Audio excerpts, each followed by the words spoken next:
So I was watching this Jubilee video where Charlie Kirk debates about 20 liberal college students, and it was pretty interesting. It was entertaining, just to see the clash of opinions and ideologies, but it wasn't like really high quality debate. The format just wasn't very conducive for that, because they were sitting down for about 30 seconds or a minute or two at a time and trying to debate, and the conversation would get cut off abruptly to swap in a new person to debate with Kirk.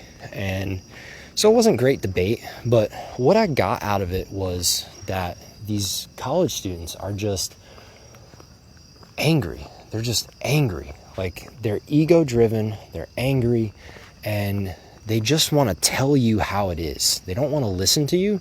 They don't want to have a conversation. They just want to tell you how it is, and they want to zing you. Like, they want to get you in a position where they're winning the debate, not necessarily where they're changing your mind or discovering the truth about the topic. And it was really disappointing for me to see. And the topics were really simple. Like, Kirk is a conservative debate guy, and he brought some really, really basic conservative claims to the table. He said one of them was, abortion is murder. That's pretty basic, generic conservative stuff. Another one was Kamala Harris is a DEI hire. Another one was college is a scam. And I'm sure there were a few more, I just can't remember. But it was basic, generic stuff. Kind of like the meat and potatoes of the conservative debate world. And it was disappointing to see these young people, especially the young girls, get up there and talk about, we should have the right to basically kill our own babies. It's not human life if it's before, 20 weeks or something like that. And it's like, that is just heartbreaking. Like, to me, it was like sad. I was sitting there watching, like, some of these young girls are pretty young girls, and they're sitting there talking about how important it is for women to have the right to terminate their pregnancies. And I'm like, oh my goodness. I mean, one was arguing, what if your 10-year-old daughter got raped, right? And you would force her to have the baby and not get an abortion. And I'm just thinking to myself, like, don't you think it would be pretty horrible to force your daughter to get an abortion, and for the rest of her life she has to wonder if she murdered her baby? Like, did that not cross your mind? The girl is like, for the rest of her life she's going to have to look at the baby of her rapist. And it's like, or she's going to look into the eyes of the totally innocent human life that she chose not to kill because she was so upset that she was raped. It's like the disconnect between the two perspectives is so strong, and the consequences of the leftist perspective are so dire. Like, the consequences of their perspective are literally taking human lives. And it's like, these are college students. These are the most open-minded people in our society, the young, malleable minds that are going to be the leaders in the next generation of leadership in our country. And I was like, man, this is scary. Like, it was scary for me to watch, because at a certain point I'm going to be old and these guys are going to be running the show.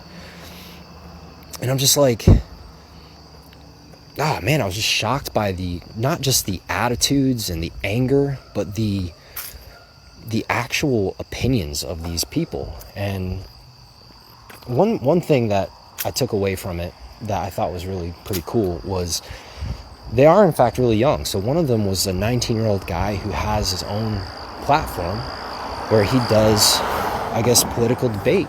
And he's 19 years old, and he does it professionally, according to him. And I was like, that's amazing. And here's this young guy launching his career in media, and he's going toe-to-toe with Charlie Kirk. Like, that's awesome. Like, how awesome is that for him? So I actually ended up watching a follow-up video where it was the same format, Jubilee video, and instead of Charlie Kirk being the primary debater and people get up to debate him one by one, it was this liberal kid, in a room full of conservative students this time, and they would get up one by one to debate him.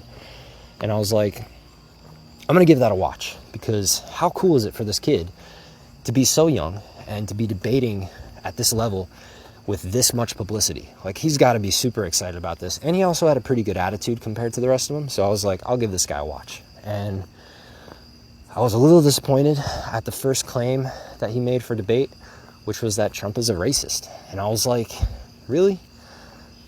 I don't know when the video was released, but I watched it in October, and I'm pretty sure it's a fairly recent video, but I'm like, we're really close to the 2024 presidential election right now. It's October, and this thing probably was produced, I don't know, maybe a month ago, September maybe, and the question he's concerned with is Trump a racist?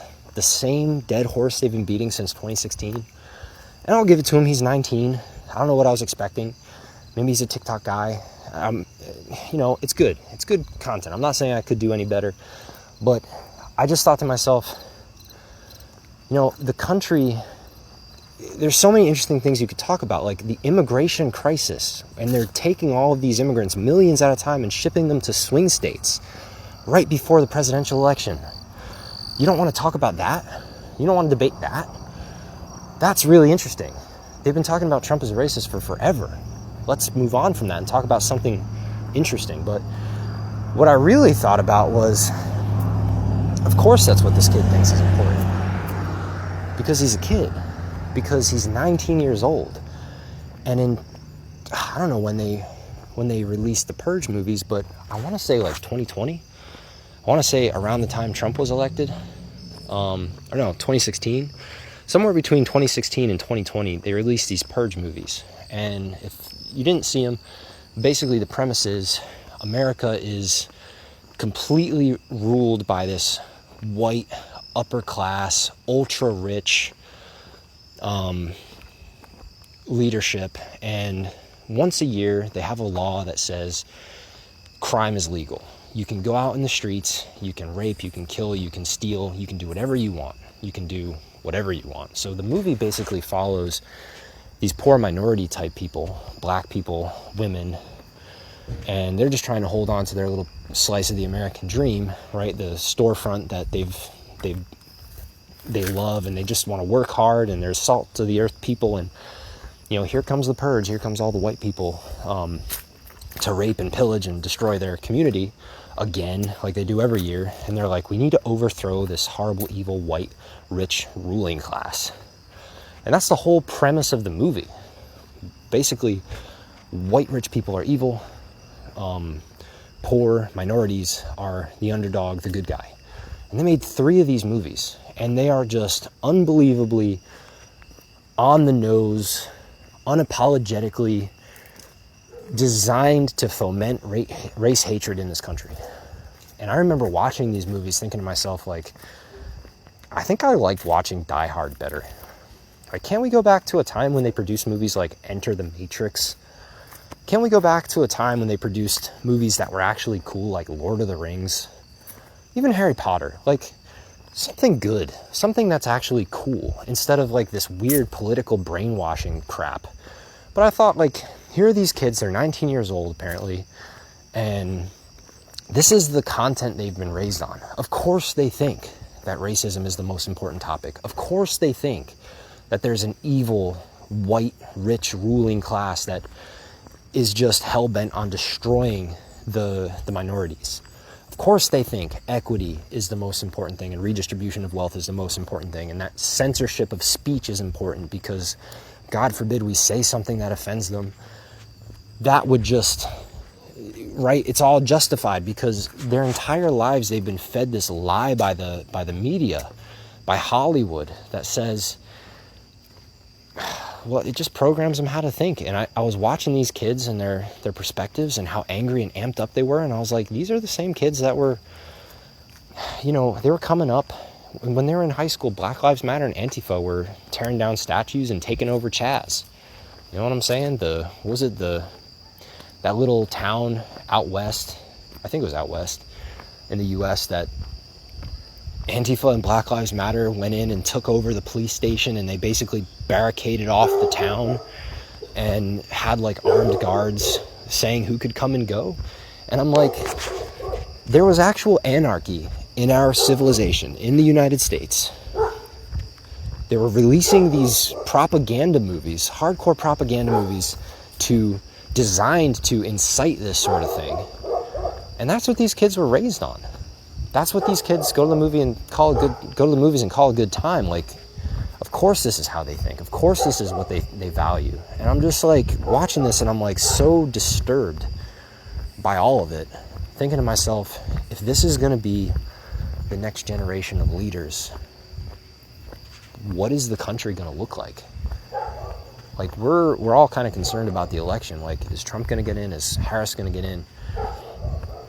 But the really concerning thing isn't who gets in or if the election is rigged or this or that. It's the fact that this is the result of the American people.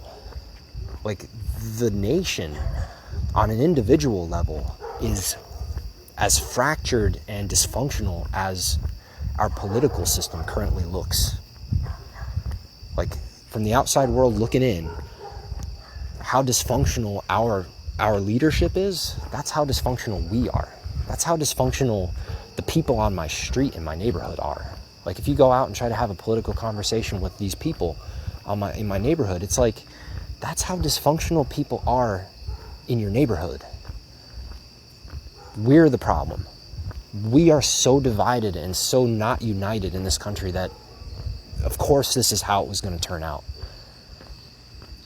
And both sides think that the liberals think Trump is a joke, the conservatives think Harris is a joke, but the real joke is that we're too stupid or blind to just look at our own neighbors and say, wow, we have a lot of differences. Why haven't we been talking? Why haven't we been getting together having barbecues? Why are we so divided on these very, very, like, abortion as an issue? Shouldn't we be talking about the economy? Shouldn't we have it figured out that we don't want to kill our own children? Or maybe we do. Maybe I'm the one who's wrong. Maybe we do want to kill our own children. But, man, it's just crazy to think about this. But anyway, I don't want to go on and on about it, but I watched that Jubilee video with Charlie Kirk. And it was actually really interesting. So it's a good watch. If you go watch it, you can find it on YouTube. I'm sure it's got millions of views. But take a look at it. I thought it was really good. And anyway, those are my thoughts on it. And that's all I got.